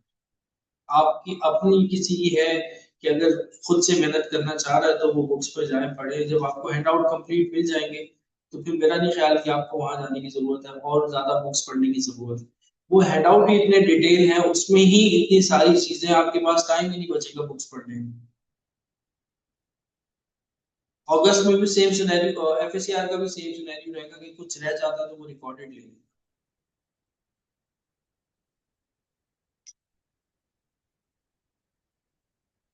बेटा जी बिल्कुल मिल जाएगी इसकी रिकॉर्डिंग। सर मैं एफएससीआर अगस्त में ही इंशाल्लाह इंशाल्लाह इंशाल्लाह इंशाल्लाह इंशाल्लाह। ठीक है, तो ये कुछ चीजें थी, और भी कुछ सवाल है पूछ लें, हम क्लास को वाइंड अप करते हैं। और जी बिल्कुल एडवांस में पे करनी होगी, 1 हफ्ते का टाइम होगा आपको, 1 हफ्ते के अंदर 2,000 रुपए तो है, ज्यादा तो नहीं है, इतना तो आप पिज्जा खा लेते हो, ठीक है, ब्रॉड वे में जाके। तो ये मेरा नहीं ख्याल कि किसी को इतना ज्यादा हेक्टिक होगा, इजीली पे कर सकता है।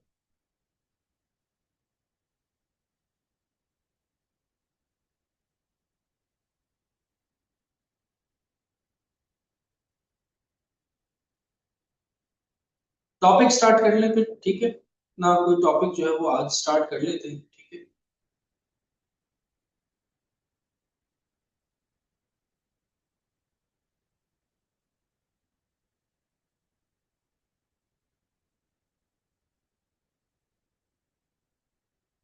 अच्छा 27,000 हो गई फीस, 23,000, 23,000। जी एफएससीआर की टाइमिंग, कल ओरिएंटेशन क्लास है ना एफएससीआर की, तो उसमें आप लोग बता देंगे, मिस आपको कंफर्म कर देंगी। ठीक है, टाइमिंग्स वगैरह से जो भी टाइम टेबल बनाना उनका मसला है, मेरा मसला नहीं। ठीक है, तो आपको डिटेल में सही तरीके से बता दें। टॉपिक को थोड़ा सा पढ़ लेते हैं, इंट्रोडक्शन ले लेते हैं एक्टिविटी बेस्ड कॉस्टिंग का, जो मेरे हैंडआउट है उसको भी देख लेते हैं थोड़ा सा। क्वेश्चन हम कल से स्टार्ट करेंगे, आज थोड़ा सा हम कंसेप्ट ले लेते हैं, ABC costing, activity based costing आप लोगों का पहला चैप्टर। ठीक है, 1 मिनट में हैंडआउट निकाल आप लोगों के साथ शेयर करता हूँ, आप लोगों के साथ मैंने ग्रुप में भी वो शेयर कर दिए।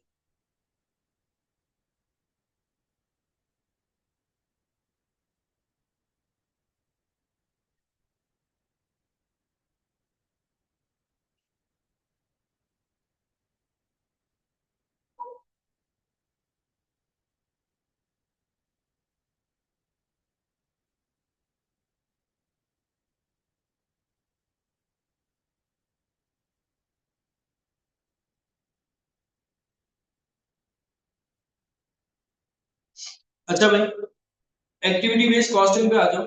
ठीक है, एक्टिविटी बेस्ड कॉस्टिंग क्या है बेसिकली, ये है, ये निकला है आपका एब्जॉर्प्शन कॉस्टिंग से, ये निकला है आपका एब्जॉर्प्शन कॉस्टिंग से, जो आप लोगों ने एफसीएमए के अंदर भी जो है वो थोड़ा सा पढ़ा होगा।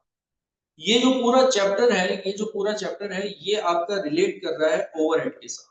ठीक है, ये आपका रिलेट कर रहा है किसके साथ, ओवरहेड के साथ। जो आपके फैक्ट्री ओवरहेड्स होते हैं, ओवरहेड्स क्या होते हैं, ओवरहेड्स वो होते हैं जो कि इनडायरेक्टली रिलेट कर रहे होते हैं हमारी मैन्युफैक्चरिंग के साथ, उसको हम कहते हैं ओवरहेड। इनडायरेक्टली रिलेट कर रहे होते हैं मैन्युफैक्चरिंग के साथ, उसको हम कहते हैं ओवरहेड। ठीक है, जैसे कि अगर जैसे ये एक माइक है, अब ये जो एक माइक है इसमें हमें नजर आ रहा है कैसा ये फोम है और ये कुछ मेटल की चीजें हैं, ये तो हमारा क्या हो गया, ये हमारा मटेरियल होती है। अब इसको बनाने के लिए हमें लेबर भी चाहिए होगी, तो वो हमारी लेबर भी हमें लगी होगी, ठीक है। लेकिन मटेरियल और लेबर हमारी चीजें काफी नहीं होती, और भी हमारी कुछ एक्सपेंसेस होती हैं, और भी कुछ हमारी कॉस्ट होती है जो कि हम इनकर्ड करते हैं, जो कि लगाना जरूरी होती है, अदरवाइज हमारा प्रोडक्ट जो है वो फिनिशिंग में या फाइनल के अंदर नहीं आता। उसको हम कहते हैं फैक्ट्री ओवरहेड। इनडायरेक्ट कॉस्ट होती है हमारी, इनडायरेक्ट कॉस्ट होती है, जिसको देखकर हमें, जैसे कि अब देख के हमें नहीं पता लग रहा, हम ये देख के बता सकते हैं कि माइक में मटेरियल जो लगा हुआ है वो, जिसको हम देख के बता सकते हैं इसमें लेबर भी लगी होगी, लेकिन हम देखकर ये नहीं बता सकते कि जब ये माइक बन रहा था, जिस मशीनरी के अंदर बन रहा था, वो मशीनरी डेप्रिशिएट भी हो रही, तो वो भी एक एक्सपेंस था हमारा। या जब ये माइक बन रहा था, जिस फैक्ट्री के अंदर बन रहा था, उस फैक्ट्री का रेंट भी जा रहा होगा, तो वो भी हमारा एक एक्सपेंस था। और बहुत सारे, अब मुझे नहीं पता इस माइक के अंदर क्या क्या चीजें, तो वो सारे इनडायरेक्ट एक्सपेंसेस है। तो इनडायरेक्ट एक्सपेंसेस वो होते हैं, जितने भी इनडायरेक्ट एक्सपेंसेस हैं जो कि मैन्युफैक्चरिंग से रिलेट करें, उनको हम कहते हैं ओवरहेड्स। उनको हम क्या कहते हैं? फैक्ट्री ओवरहेड, या उनको हम क्या कहते हैं? ओवरहेड्स। तो यहाँ इस चैप्टर में जो खेल है सारा का सारा किसका है? ओवरहेड्स का। मटेरियल और लेबर को हम लोग डिस्कस नहीं करेंगे, इनडायरेक्ट एक्सपेंसेस को क्या करेंगे? डिस्कस करेंगे। अब इनडायरेक्ट एक्सपेंसेस यानी कि फैक्ट्री ओवरहेड। जब फैक्ट्री ओवरहेड हम बात करते हैं तो हमारे सामने सबसे पहले आता है एब्जॉर्प्शन कॉस्टिंग। एब्जॉर्प्शन कॉस्टिंग क्या होता है? एब्जॉर्प्शन कॉस्टिंग क्या होता है? एब्जॉर्प्शन कॉस्टिंग हमारा एक ट्रेडिशनल मेथड था, ट्रेडिशनल पहले हम यूज किया करते थे। अब उससे एक स्टेप आगे आ चुके हैं हम इसके अंदर, एक्टिविटी बेस्ड कॉस्टिंग के अंदर। एब्जॉर्प्शन कॉस्टिंग क्या था, ये आप लोगों के सामने आ रहा है। Traditional absorption costing uses a single basis for absorbing all overheads into cost unit of for a particular production department cost center। ठीक है, यहां पर हम क्या करते हैं? हर चीज को एक ही एंगल से देखा जा रहा होता है। एब्जॉर्प्शन कॉस्टिंग के अंदर हर चीज को एक ही एंगल से जो है वो देखा जा रहा होता है। यानी कि जो भी ओवरहेड है हमने एक बेस बना दी, एक बेस बना दी सिर्फ। जो भी ओवरहेड है उसकी एक बेस बना ली, और उस बेस के हिसाब से हमने ओवरहेड को क्या कर दिया? डिस्ट्रीब्यूट कर दिया। एक बेस बनाकर और उसके हिसाब से हमने क्या कर दिया? डिस्ट्रीब्यूट कर दिया ओवरहेड को। ये कहलाती है हमारी एब्जॉर्प्शन कॉस्टिंग, जिसमें बेस क्या है? आपकी एक है।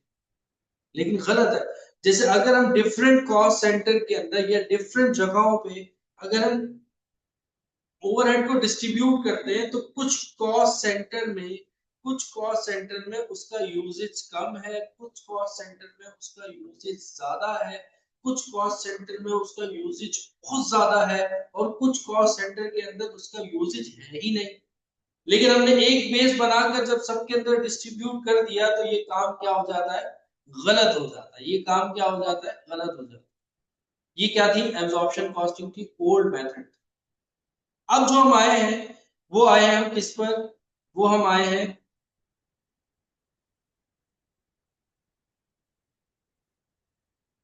जी बिल्कुल बेटा, वो बाद में ज्वाइन कर सकते हैं, कोई इशू नहीं।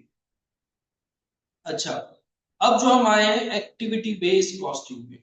एक्टिविटी बेस्ड कॉस्टिंग क्या? ज्यादातर एक्टिविटी बेस्ड कॉस्टिंग वहां अप्लाई होती है जहां पर हमारे पास मल्टी प्रोडक्ट, जहां पर हमारे पास मल्टी प्रोडक्ट होते हैं, वहां पर हमारे पास जो एफओएच की मेजरमेंट होती है वो एबीसी कॉस्टिंग से बहुत अच्छी होती है as compare to absorption costing. मतलब क्या होता है? सपोज करो कि मेरा एक रेस्टोरेंट है, ठीक है, और मेरा रेस्टोरेंट किस चीज का है? हलीम का। अब हलीम के साथ मैं प्याज भी देता हूँ थोड़ी सी, ठीक है, और साथ में जो है वो मिर्चे मिर्चे भी जो है वो मसाला वसाला भी देता हूँ, नान भी जाता है, रोटियां भी जाती हैं, और पानी भी कोई पी लेता है, कोई कोल्ड ड्रिंक भी पी लेता है, ठीक है। अब यहाँ पर अगर मुझे नुकसान हो रहा है मेरे कारोबार में, अगर मुझे नुकसान हो रहा है मेरे कारोबार में, मैंने एक बेस बनाकर अपने ओवरहेड को सब में डिस्ट्रीब्यूट किया हुआ है, एक बेस बनाकर मैंने अपने ओवरहेड को सब में अगर डिस्ट्रीब्यूट किया हुआ है तो मैं लॉस को सही तरीके से कैलकुलेट कर ही नहीं सकता, पॉसिबल ही नहीं। तो जब बेस बनाकर सब में डिस्ट्रीब्यूट करोगे, सबसे ज्यादा सेल किसकी हो रही होगी? हलीम की हो रही होगी। तो सबसे ज्यादा ओवरहेड कहां जाएगा? हलीम के अंदर। मुझे नजर आएगा यार ये जो मेरा फैक्ट्री ओवरहेड है सबसे ज्यादा जो कंज्यूम हो रहा है वो किसके अंदर हो रहा है? हलीम के अंदर। तो एक काम ये करता हूँ कि मैं हलीम को बंद कर देता हूँ, अब से मैं सूखी प्याज और मिर्चे और मसाले और नान और पानी की बोतल और कोल्ड ड्रिंक वगैरह जो है वो सेल किया करूँ। क्यों? क्योंकि देखो, अगर मैंने बेस सेम रखी है, मेरे बच्चों मेरी बात सुनो, अगर मैंने बेस सेम रखी है और मैं उस बेस के हिसाब से उस उन सब प्रोडक्ट के अंदर फैक्ट्री ओवरहेड को क्या कर रहा हूँ? एलोकेट कर रहा हूँ। सबसे ज्यादा कॉस्ट किसके अंदर आ रही होगी? क्या पानी की बोतल में आ रही होगी सबसे ज्यादा कॉस्ट, या वो सूखी प्याज जो है वो उसके अंदर आ रही होगी, या हलीम के अंदर सबसे ज्यादा कॉस्ट आ रही होगी? हलीम खाने का दिल कर रहा है ना, इस वजह से मैं एग्जांपल में दे रहा हूँ आपको। तो सबसे ज्यादा कॉस्ट किसके अंदर आ रही होगी? हलीम के अंदर आ रही होगी।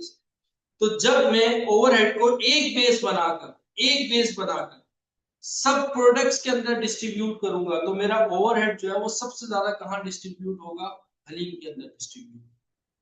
तो मैं देखूंगा यार सबसे ज्यादा जो मेरा ओवरहेड जाता है वो किसके अंदर जाता है? हलीम के अंदर। तो एक काम ये करता हूँ कि मैं हलीम को बंद कर देता हूँ, हलीम को बंद कर देता हूँ।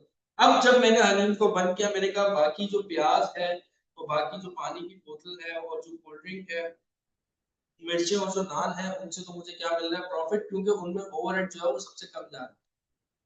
तो मैं क्या बिजनेस को रन कर पाऊंगा? नहीं कर पाऊंगा। जब आपके पास मल्टी प्रोडक्ट्स आ जाती है ना, तो फिर आपके पास एब्जॉर्प्शन कॉस्टिंग नहीं चलती। क्योंकि क्योंकि जैसे कि मैंने आपको रीजन बताया कि मल्टी प्रोडक्ट के अंदर किसी की सेल ज्यादा होती है, किसी की कम होती है, किसी की कॉस्ट ज्यादा होती है, लेकिन वो प्रॉफिट भी आपको सबसे ज्यादा जनरेट करके दे रही होती है, या उसी की वजह से आपका बिजनेस चल रहा हो, तो आप नहीं खत्म कर सकते।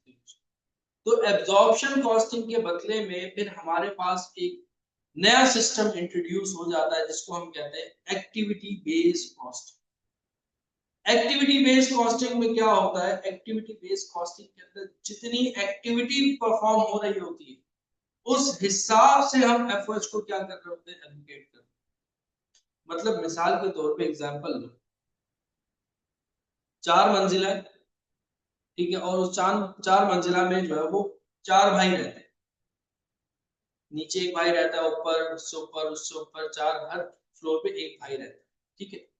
जो सबसे नीचे वाला भाई है ना, माशाल्लाह से उसकी शादी को हो गए 10 साल। अब जब उसकी शादी को हो चुके हैं 10 साल, तो उसको अल्लाह ताला ने जो है वो औलाद से भी नवाजा हुआ है, तो उसके माशाल्लाह से 4-5 बच्चे हैं। सेकंड फ्लोर पे आ जाओ, वो जो भाई रहता है जहां पर, वहां पर वो भी शादीशुदा है, लेकिन उसको शादी हुए हुए जो है वो अभी 5 साल हुए, ठीक है। तो उसके 2 बच्चे छोटे छोटे से, एक स्कूल जाता है और एक अभी गोद में ही। उससे ऊपर आ जाओ, तो उससे ऊपर जब आते हैं तो वो तीसरा जो है वो भाई है, उसकी भी नई नई जो है वो माशाल्लाह से जो है वो शादी हुई, ठीक है। अभी अभी जो है वो देग वाला जो है वो देग लेकर गया हमारे घर से, बिल्कुल अभी अभी उसकी नई नई शादी थी, कोई बच्चे ही नहीं, ना उसकी बेगम जो है वो नई शादी हुई तो कहाँ खाना वाना बनाती होगी, ठीक। और जो तीसरा भाई है, जो तीसरा भाई है वो सबसे ऊपर रहता है, वो है कवारा बिल्कुल, ठीक है। और वो अभी आईसीयू में कर रहा है, ठीक है। और उसने कहा है कि जब मेरा आईसीयू में हो जाएगा तो फिर उसके बाद मैं क्या कर लूंगा? शादी कर लूंगा। तो घर वाले उसको समझा रहे हैं, बेटा शादी कर लो तुम, ठीक है, आईसीयू में पता नहीं कब होगा, 5 साल लगेंगे, 10 साल लगेंगे, तुम बूढ़े हो जाओगे, तो इससे पहले ये है कि तुम क्या कर लो? शादी कर लो, वो ज्यादा बेहतर है। लेकिन वो नहीं, बजिद है, वो कहता है नहीं आईसीयू में करके शादी करो, ठीक है। तो वो अभी साहब जो है वो कवारे घूम रहे हैं। अब गैस का बिल आ गया, अब गैस का बिल आ गया। अब हमने बनाई एक बेस, समझो कि 2,000 रुपए का गैस का बिल आया। एक बेस बनाकर 500-500 रुपए तीनों चारों फ्लोर के अंदर क्या कर दिया हमने? डिस्ट्रीब्यूट कर दिया।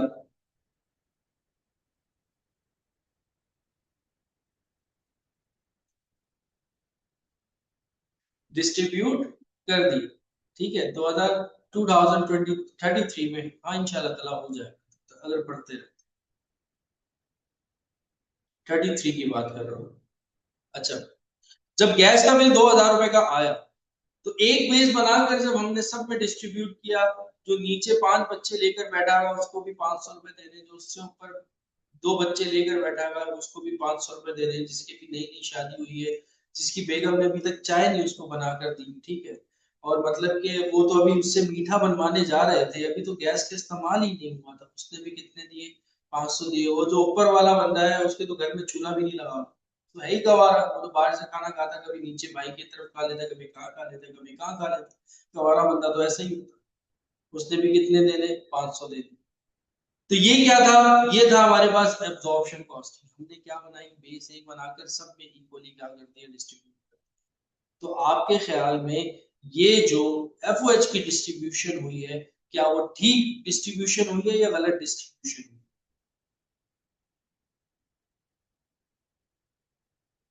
गलत हुई है ना, क्योंकि अगर यहां पर सर हम एक्टिविटी बेस पर अगर हम एफओएच को डिस्ट्रीब्यूट करते, एक्टिविटी बेस के ऊपर अगर हम एफओएच को डिस्ट्रीब्यूट करते, तो ज्यादा अच्छे से एलोकेशन होती। एक्टिविटी बेस मतलब कि जिसका जितना यूजेज है उसके हिसाब से हम बोलते चलो भाई खड़े जो बंदे गिनवाओ कितने, तो नीचे घर से निकल रहे हैं कितने, 5 और 2 वो 7 बंदे तो नीचे हैं।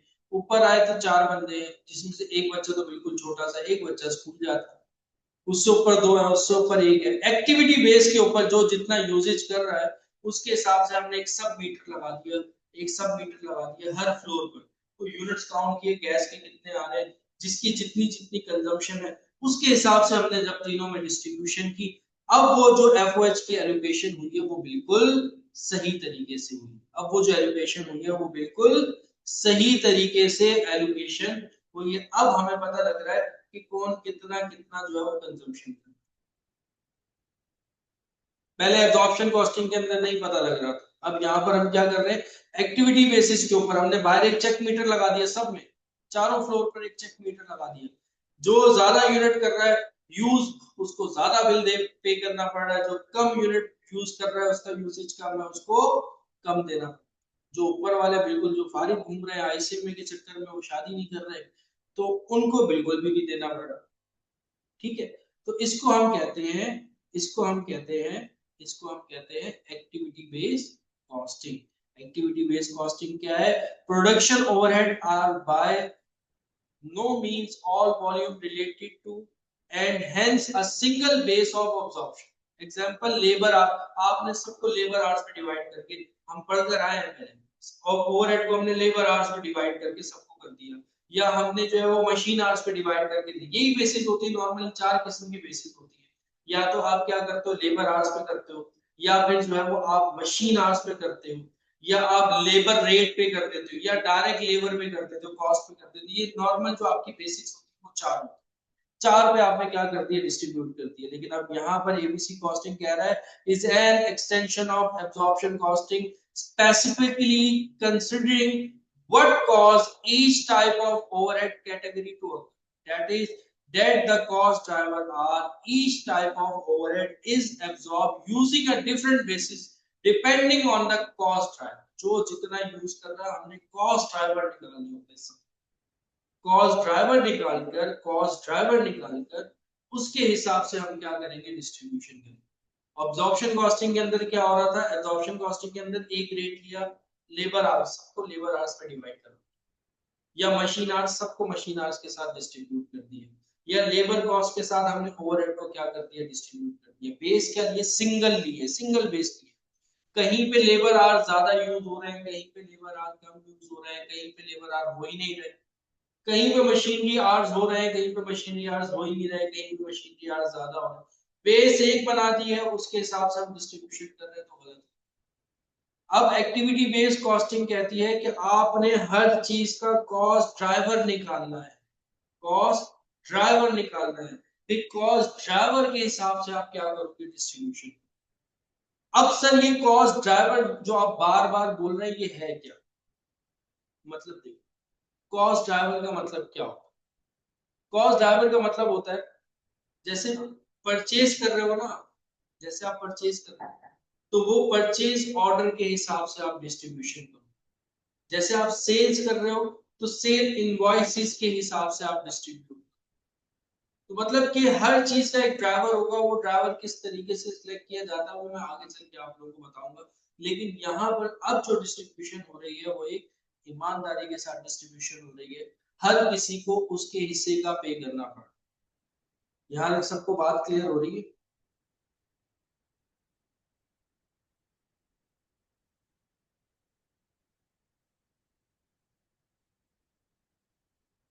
सबको बात क्लियर है? किसी का कोई सवाल यहाँ तक?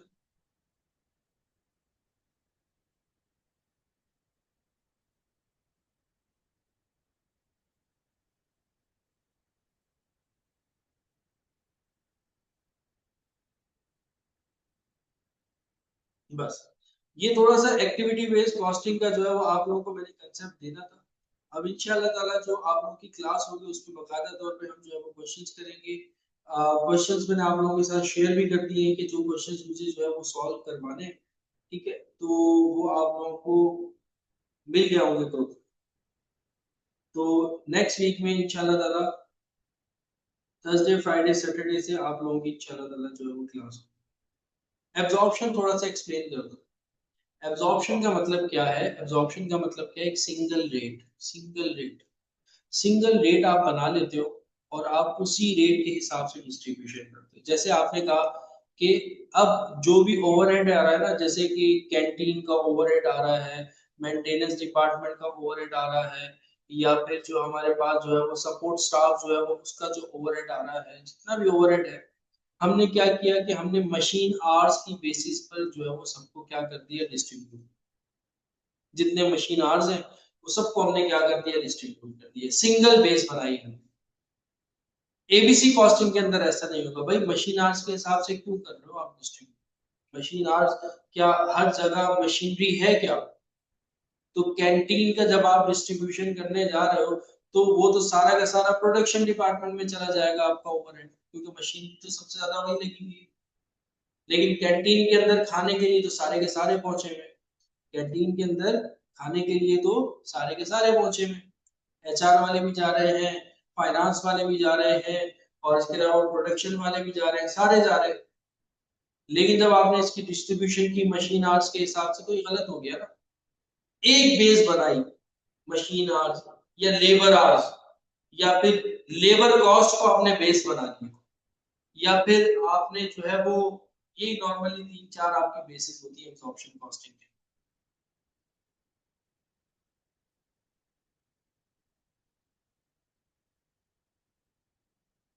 जो बेसिस होती हैं ओवरहेड के अंदर एब्जॉर्प्शन कॉस्टिंग में, लेबर आवर्स होते हैं, लेबर कॉस्ट होती है, मशीन आवर्स होते हैं, मशीन आवर्स होते हैं। यही नॉर्मली आपकी जो है वो तीन यही होते हैं, नॉर्मली तीन यही होते हैं, labour hours, machine hours, direct labour cost. यही तीन होते हैं, तीसरा चौथा पता नहीं, एक चौथा भी होता है, लेकिन ज्यादातर जो सबसे ज्यादा बेस बनाया जा रहा होता है मशीन आवर्स को या लेबर आवर्स को बनाया जाता है, मशीन आवर्स को या फिर लेबर आवर्स को बनाया। ये हमारी क्या थी, एब्जॉर्प्शन कॉस्टिंग थी। एक बेस, सिंगल बेस बनाएंगे। ठीक है, एब्जॉर्प्शन कॉस्टिंग में। एक्टिविटी बेस्ड कॉस्टिंग में क्या होगा, सिंगल बेस नहीं बनेगी, वहां पर डिफरेंट डिफरेंट बेस, जो जिस तरह का ओवरहेड है उसकी उसी हिसाब से हम डिस्ट्रीब्यूशन करें। जैसे सपोर्ट स्टाफ है तो उसकी सपोर्ट स्टाफ की नेचर के हिसाब से हमने डिस्ट्रीब्यूशन करें। यानी कि अगर कैंटीन का ओवरहेड है तो कैंटीन की नेचर के हिसाब से कैंटीन नंबर ऑफ पर्सन पे डिवाइड होगा कि कितने नंबर ऑफ पर्सन है पूरे हमारे फैक्ट्री के अंदर, उसके हिसाब से हम डिस्ट्रीब्यूशन करें। ठीक है, तो हर ओवरहेड का वहां पे क्या, हर ओवरहेड को आपने मशीन आर दे दिए भाई, इसी को बेस बना, मशीन आर दे दिए, इसी को बेस बना। सर हम कैंटीन के खर्चे को कैसे डिस्ट्रीब्यूट करें, मशीन आर्स को बेस बना दूं। सर हम जो है वो हमारा सेल इनवॉइसेस का जो खर्चा हो रहा है उसको कैसे डिस्ट्रीब्यूशन करें, मशीन आर्स बना दूं। सर हमारा पैकेजिंग का जो खर्चा हो रहा है उसको कैसे डिस्ट्रीब्यूट करें? मशीन आर्ट्स में मतलब हर किसी को क्या दे दिया आपने? मशीन आर्ट्स दे दी। मेहंदी चल रही है क्या सिर्फ सारे के सारे पीला पहनेंगे और सफेद पहनेंगे बस? नहीं, ऐसा तो नहीं है। या तो लेबर आर्ट या तो मशीन आर्ट, सबको क्या दे दिया? एक ही दे दिया? नहीं नहीं, सबको सबको उसके हिसाब के आपने रेट के साथ क्या करना है? डिवाइड।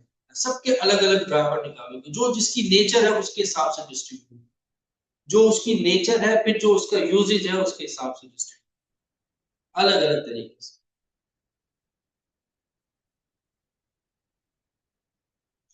मार्जिनल कॉस्टिंग क्या होती है और एब्जॉर्प्शन कॉस्टिंग क्या होती है? मार्जिनल कॉस्टिंग जो एक अलग चीज है, वो तो एक दुनिया ही अलग है। सीवीपी के अंदर आप लोग पढ़ोगे मार्जिनल कॉस्टिंग क्या होती है। मार्जिनल कॉस्टिंग बेसिकली क्या होती है? आप अपनी वेरिएबल कॉस्ट को और फिक्स कॉस्ट को अलग कर लेते हो। वेरिएबल कॉस्ट को फिक्स कॉस्ट को क्या कर लेते हो? अलग कर लेते हो। वहां पर एक कंट्रीब्यूशन मार्जिन निकल आता है।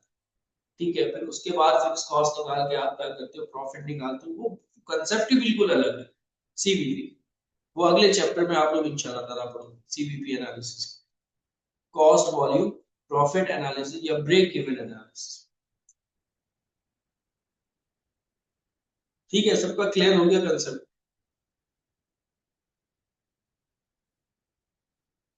तो मेरे ख्याल में आज के लिए इतना रहने देते हैं। ठीक है, अब जो क्लास होगी उसके अंदर हम डिटेल में जाएंगे और डिटेल में पढ़ेंगे, क्वेश्चंस को और ज्यादा सॉल्व करेंगे आप लोगों के लिए। क्वेश्चंस मैंने आप लोगों के साथ शेयर भी कर दिए।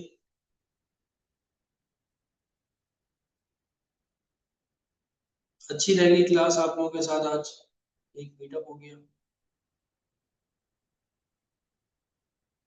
ठीक है,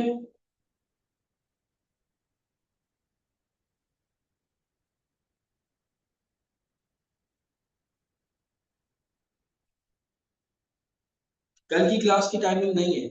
मैंने कहा ना थर्सडे फ्राइडे सैटरडे होगी आप लोगों की क्लास की टाइमिंग।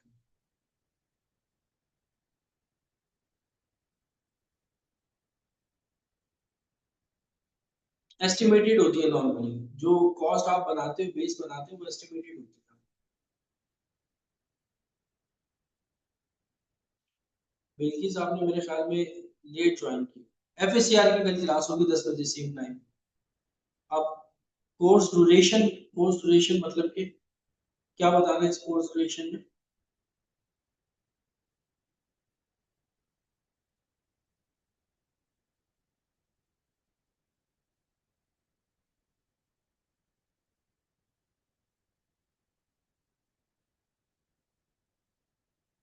कोर्स जो है, जैसे कि मैंने आपको शुरू में तो बता दिया है कि अगस्त वाले जो होंगे वो 70% उनको कोर्स कंप्लीट मिलेगा, 30% को रिकॉर्डिंग में जाएंगे। बाकी जो पूरा पढ़ रहे होंगे वो अगस्त सितंबर तक आपका कोर्स कंप्लीट हो जाएगा, यानी कि अक्टूबर की अटेम्प्ट आप दे पाओगे। जुलाई अगस्त सितंबर, 3 मंथ।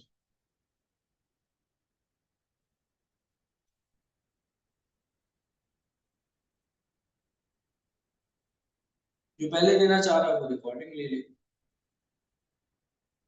ठीक है, सबको क्लियर हो गई बात?